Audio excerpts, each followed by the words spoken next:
Rich Baker. It was a former candidate for U.S. Congress against John Tierney. He'd like to come up and speak.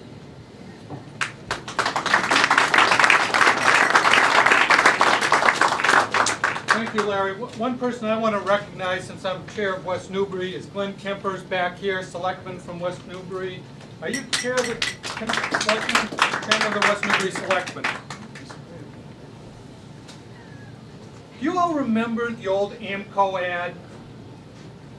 You know, the guy standing there is the tow truck's backing his car into the service bay, and the mechanic's standing there with his wrench. I always wanted to rebuild a transmission. It's the ultimate ad of ignorant arrogance, or arrogant ignorance. And I find I've been referring to that a lot recently as I'm watching what's going on in Washington. As our politicians in Washington seem to think that because they're politicians, they know how to run businesses. You know, I always wanted to run GM.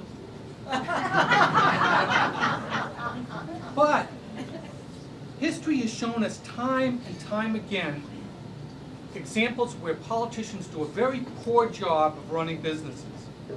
You look at Russia or China, where they've moved away from a socialist model, moving more towards capitalism, because they've seen the success in the United States. You look at the United States when they took over Amtrak in the 70s. They were supposed to turn Amtrak around in 2 or 3 years and return them to profitability.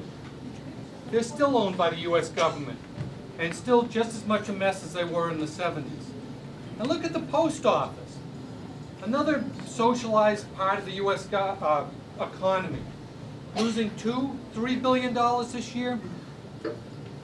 And they think that they can run GM, they think they can run AIG, they think they can run the banking industry. Yet history's shown us again and again the failures of politicians. You know, this isn't failure of certain people. It's an inherent problem with politicians that they are not businessmen. It's a different skill set. First of all, politicians are used to begging and asking for their money. When I ran for Congress last time, that was one of the things I did particularly poorly, is ask for money. I'm used to earning my money, not asking for it. But our politicians, these are the people we put in there, are those that can best ask for money. But running a business, you have to earn it. People don't just give you money. They give you money because your product is good. And if it's not good, you go out of business. Furthermore, politicians are in the vote-getting business. Their job is to convince people to like them and to give them money. I mean, to give them money, give them votes, sorry.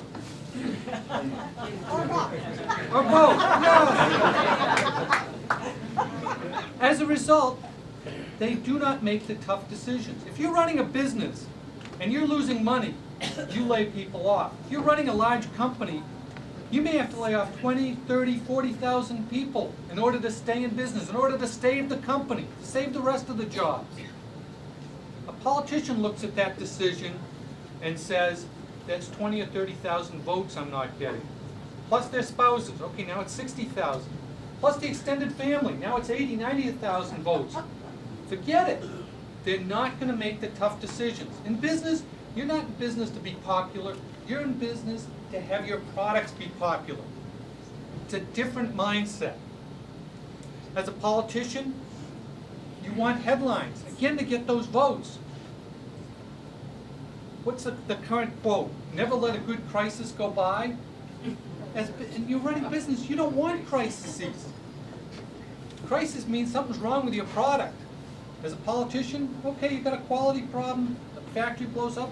I'm a politician, I'm going to go pass a law to fix that.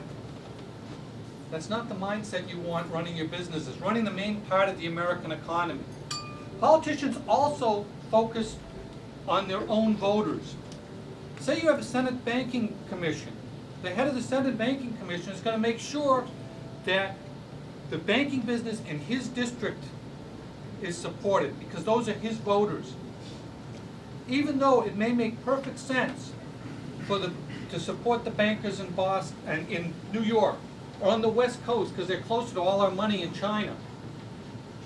Politicians can't make those decisions because they're looking to support their constituency. They're not looking out what's good for the overall country or the overall company, like a businessman is. Finally, the regulators, government acts as a regulator. And if the government is running the business, they're not going to self-regulate.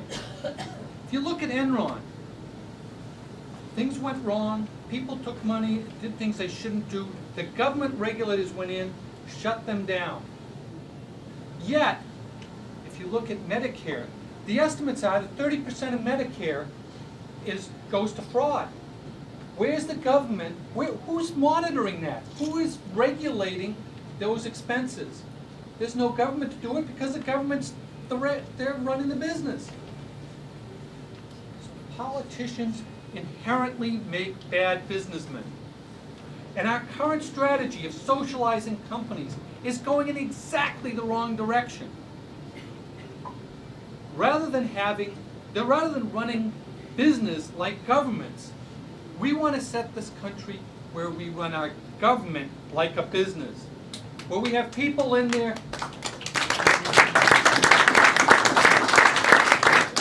We want to put people down in Washington who know how to make tough decisions, who know how to make economic decisions, who don't focus so much on getting votes as they do as for what is right for the economy and for what is right for the people as a whole. We need people like Sam Mees down there, who's a director at State Street. We need him down in Washington because he knows how the banking industry works. Right now, we own a couple of the largest banks in the country. We need people down there who understand how to run those banks, how to get out and unwind the positions we have, divest our shares in the banks, and keep us out of running businesses. We need businessmen down in Washington.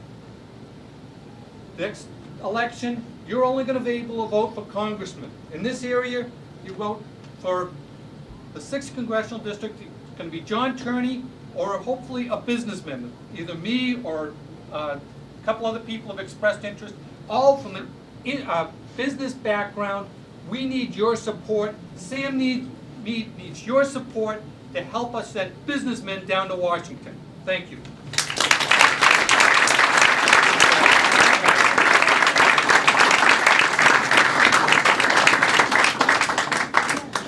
Richie, you ready to run or what? We start passing the papers around or The what? second and third speech I've given in the last week. Thank you very much. I appreciate it.